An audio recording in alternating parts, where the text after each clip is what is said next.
এটি চমৎকাৰী ঘটনা। ৩০,০০০ ফুট উচ্চতাত আকাশমাৰ্গত জন্ম হ'ল এটি দেৱশিশু। ইণ্ডিগো বিমানত বিমানস্থ সন্তান।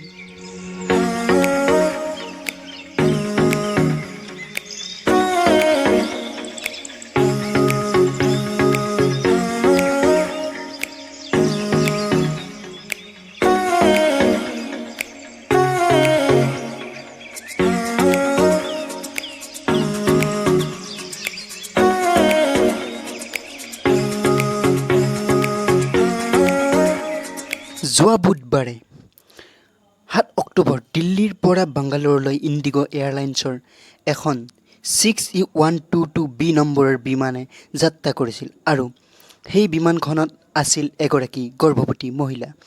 বিমানখনৰ ভিতৰত মহিলাগৰাকীৰ আৰম্ভ হৈছিল প্ৰসৱ বেদনা। বিমানৰ পৰিচালকসকলক এই কথা জনোৱা হৈছিল, কিন্তু তেওঁলোক নিৰুপায়, কাৰণ বিমানখনৰ ভিতৰত নাছিল কোনো চিকিৎসক।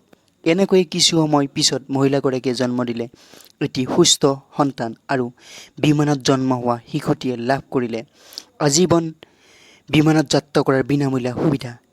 ইণ্ডিগো কৰ্তৃপক্ষই টুইটাৰ যোগে এই কথা জনায়।